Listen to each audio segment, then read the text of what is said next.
Garden's immaculate. So again? This garden's immaculate. Is it? I was going to say it's the garden, isn't it? Yeah, it's the garden, keeps them going. What do you do during the winter then? Drink whiskey.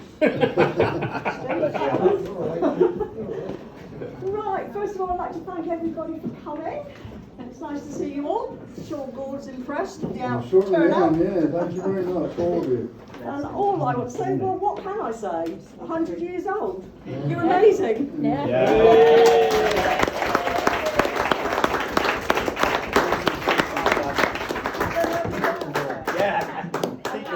Lovely day. I'd like to now pass you over to Simon. Well, that was very short. I told you it was very short. Make sort of 15-minute speech, I don't and do I could talking. get away with less than 2 minutes. Well, thank you very much for the introduction. Thank you, Gordon, and congratulations, because without you, we wouldn't be here for a party. Thank you very much. And thank General Mance, who's the Deputy Lieutenant for Hampshire, who's here today as well on behalf of the Lord Lieutenant of Hampshire. So I just want to say a couple of words, because I was a child and a teenager, and I grew up in Appleshaw, which is our home. Yeah. And you and Dorothy were very, very good friends of my parents. I remember Dorothy used to run my mother's children's clothes shop in the Chantry Centre when it first opened. It wasn't a great success, but that wasn't Dorothy's fault. And then, Gordon, I remember one day you standing on the doorstep with my father, and you were roaring with laughter. And I said to my father afterwards, well, what were you and Gordon laughing about? And he said, well, you won't believe it, that Gordon had the misfortune, firstly, to serve under my elder brother, my father's elder brother, Otho, at the Battle of El Alamein in the 8th Armoured Brigade.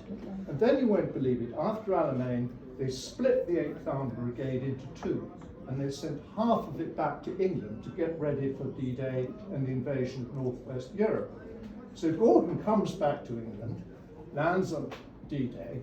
3 weeks later, he finds that the 8th Armoured Brigade has sacked their brigadier, and they've put my father, Brigadier Errol Prior Palmer, in charge. So once again, Gordon finds himself under command of the Prior Palmer. Having survived one, he then has to go the whole way through to the end of the war under another one. He survived both of them, and they were laughing about the fact that Gordon was the only person alive who survived and serving under both brigadier primaries. As a historical footnote in the history of the British Army, according to the historians, it is, and they've written the history since 1715, it's the only time two brigadiers as brothers have commanded fighting brigades at the same time in war, because Otho then went on to command one in Italy. I'm actually writing a historiobiography of my father, but the historic bit gives you an excuse to write lots of history. And Gordon has been incredibly helpful with some of the details of the Northwest Europe campaign. The absolutely remarkable memory you've got for the approximate date and the approximate location at a time when you weren't supposed to know where you were. And there was one thing that we couldn't resolve, which was that Gordon had said, well, actually there were two concentration camps we relieved. There's a big one, very famous in Germany, called St. Bostel, but the one in Belgium, I can't quite remember. I know where it was, and I know roughly which day we were there. So with that information, I went to the National Museum in Brussels, and they got me the answer in half an hour. And it wasn't actually a concentration camp, they had the Nazis had a prison camp there called Wundheim. So Gordon, thank you very much. You're definitely going to get a mention in the book. Thanks very much. And what I'd like to do now, if I may, is to hand over to Lieutenant General Sir Mark Mance, who was the Adjutant General in the Army. He was in charge of all personnel and all support. He's also the Chief Royal Engineer, which is the most senior engineering post in the British Army. So if any of you need a bridge built in your garden, he's your man. General. Thank you, Simon. Well, Thank you.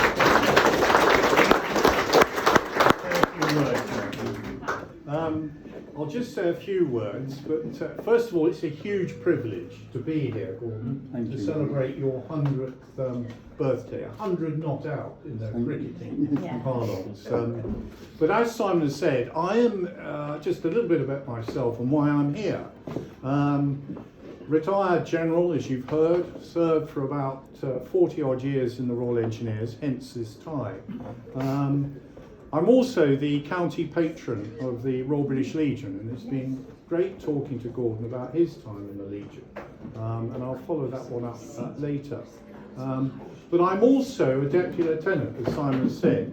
In other words, I represent the Lord Lieutenant of Hampshire, one Nigel Atkinson, and it's in that capacity that I'm here, because Nigel Atkinson very kindly asked me if I would be here to celebrate Gordon's 100th. And the one thing you don't do is say no to the Lord Lieutenant. So, although I might be a retired general, I do still have to obey his command. Because the Lord Lieutenant, though, he is Her Majesty's personal representative in the county. So you could say, Gordon, I'm representing Her Majesty personally at your birthday.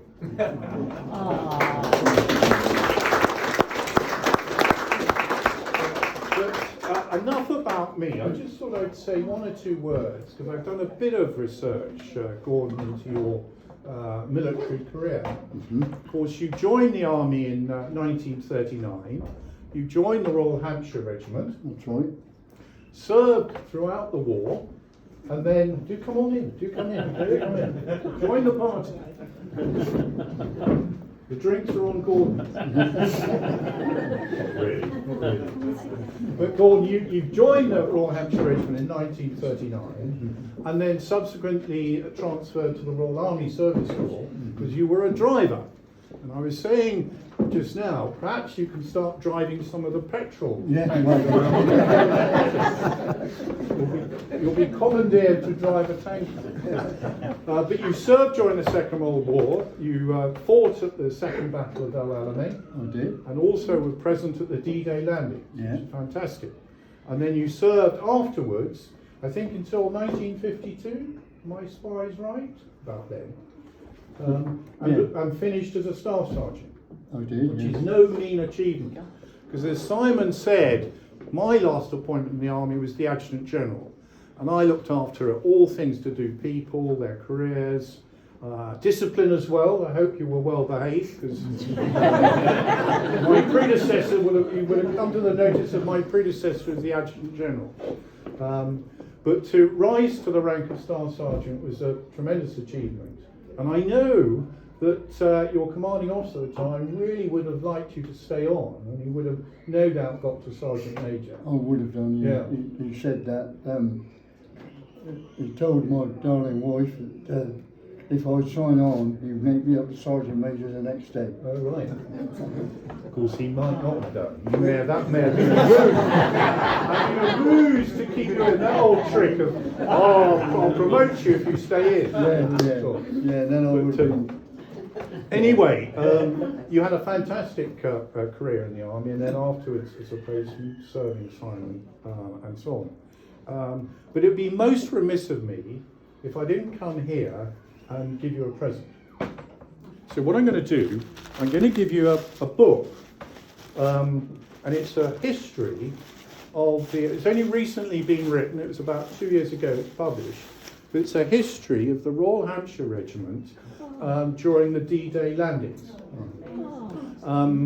It also includes the Devonshire Regiment as well as the Dorset Regiment, because they were part of what was known as the Spearhead Brigade as part of the D-Day landings.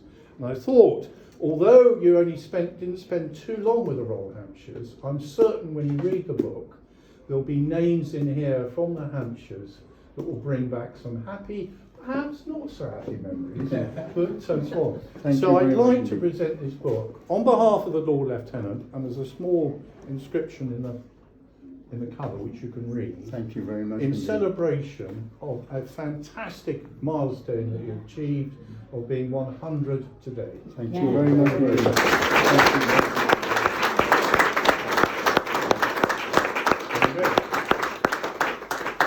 And that's my bit over with. Well, I'd like to say It's your turn, Gordon. Gordon's going to say a few words. I'd like to say thank you to Lynn and Graham.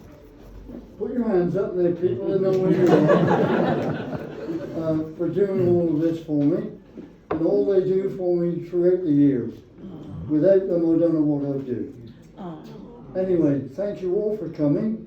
All my lovely neighbours, relations, friends, everyone. Thank you very, very much for coming.